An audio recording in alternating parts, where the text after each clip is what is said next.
very far and few who were actually doing some kind of work on competencies.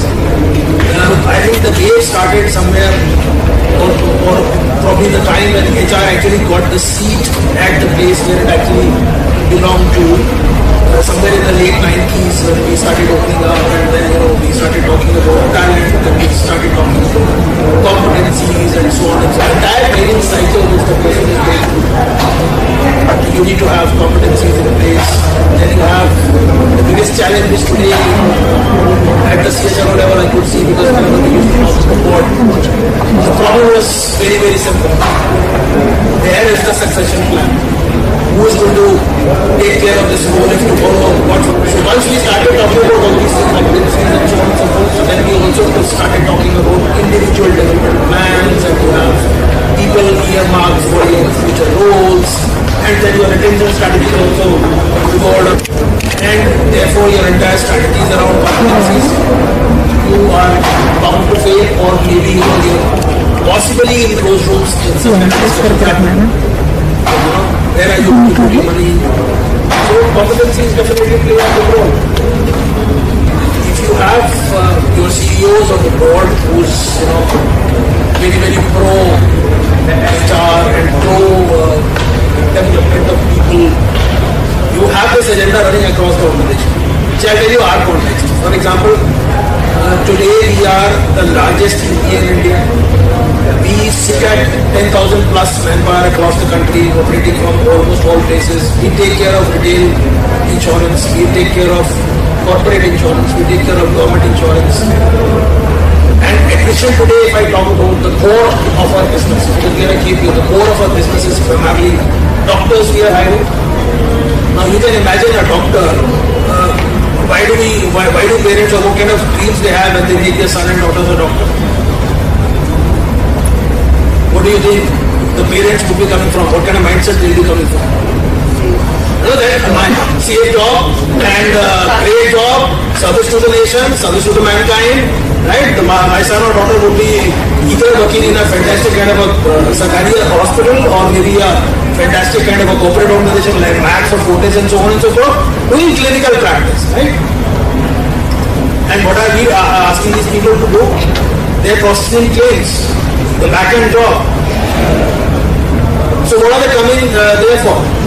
They come to us either for a gap kind of an arrangement, which is 6 months or 1 year, where they say that, okay, let me earn something from my own resource, my own efforts, and contribute to my parents in terms of my fee for the master's program. So these people are using us as a stopgap arrangement, 4 months, 6 months, 1 year max, and they go. That kind of attrition we are sitting at. We are sitting at today around close to 38-39% kind of an attrition. So for 3 months, 3 years, my entire processing team changes. Right? So if you don't have, let's say, a leadership who is very, very pro to learning and development per se, training and development per se, because it's very easy for somebody from a business point of view saying, what is the fun? Why are you telling these people? As it is going to leave me here. 4 months is as it is going to leave me. But the risk is, in those 4 months, if he's doing something which, what is our business model? If there is a mistake committed in the claim processed, right? So your claim is processed, there is a mistake which is committed. If this goes to the IRDAI, because there is a regulator who is sitting on the head of all of us. So every month, you end up paying 4 crores, 5 crores of penalties. So close to around 60-70 crores of penalties you are paying every year.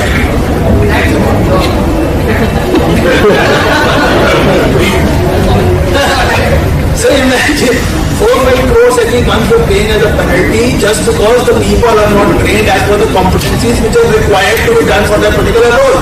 And IRDA is getting richer. Yeah. I mean, ultimately it goes to the government. So you can't take that risk. You have to train these people. You have to make them competent enough to run, not only understand. See, because doctors, now they don't know how to operate on system, right? They're not very good in Excel. As basic as, Excel. Most of them he's only working on clinical part of it. He's never worked on Excel. And you're asking him to complete, let's say, 40-50 claims in a day. That's his target. Now 40, 50 claims of a target, A is supposed to do, so obviously he has to have that kind of competence to work on the systems, not only work on the systems, but in a faster way also, so that he is able to complete. If he doesn't, we suffer as an organization. If he does, and with mistakes, we suffer as an organization. So we might as well spend money and train this person as per the competency required. So that's what it is. So it has to come from the top. The moment it comes, now this is only the bottom row. But then you have also, it's a homegrown company. We have organically and inorganically both we have grown. So we have acquired certain good law from other organizations also, which we acquired. Now obviously there could be certain debt goods also, so you need to take a hard call, as you said. People are supposed to be shown the door, plus people are supposed to be also trained on. So leadership is one issue which we also face. So we are investing heavily as far as internal leadership development is concerned. We are working on competency framework.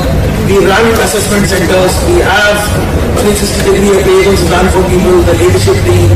And we are accordingly, directing our efforts towards the training of the leadership. AI being, of course, one of them. Serious enough. See, the organization, this has to come as a culture.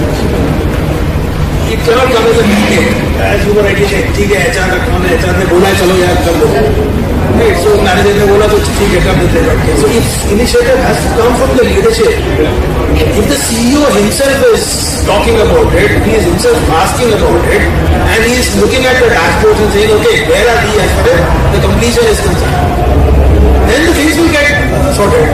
Difficult exercise, so to say, once you start getting the feedbacks. Right? As long as you're supposed to do it, you're fairly comfortable. But once you start getting feedbacks, then पता लगता है कि क्या है ये. And it pinches. How dare? And who the hell are you to give me a feedback? Yeah? You don't even know what I'm doing. I'm in HR, you are in very sales, you are different, I am different, your challenges are different, my challenges are different. How can you give me a feedback? Right? So in Escoten we were able to do it. Scott's culture was that we were able to do it. The moment we tried to do the same thing in Airtel, oh my God, the kind of objections we faced. You will not believe there were some people at the very, very senior level. This guy resigned. The moment he got a feedback, he resigned. He said, bullshit, I'm good for nothing. If the job is filling and it's standing with you, then you are able to do it. Otherwise, it's very difficult. So the story goes like this. There is a jungle. All of you may have heard of it. There is a jungle. And in the jungle they decide that okay, we are going to have competencies defined to be the king of the jungle. So SHL was hired, and they decided on the competencies. So the list was made and the list was like this.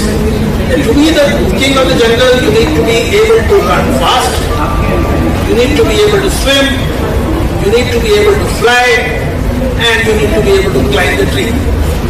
So all four competencies are required to be a successful king of the jungle. And now comes the assessment part. The assessment was done, obviously. The king of the jungle, the real king of the jungle, he failed because he could only run. He was not able to swim to that extent or fly to the weekend. So what the consultant suggested is that boss, every animal should be trained on all these four competencies because the areas that are lacking in, they should be made absolutely great. Right? All four competencies, they should be trained. So everybody was put into training. The poor fish died. So the moment she was asked to come out of water, she was the eagle was very, very comfortable flying, and he always used to climb the tree like this, but he was asked, oh, you need to climb like this, because this is what climbing is. So he lost his talents also because of that. And likewise, every other animal, they all failed. And of course, then the consultant came back and said, look, the problem is with the attitude. So you need to, work on the motivation and the attitude part of it. So I have another contract of training with me. I train all you people on the attitude part, right? So the point which I am trying to make is that let us not concentrate on the Dhobi list of the competencies and make people go through the endless list and train them on. And then you were right when you said that it's high time that we should focus on individual development plans very, very seriously.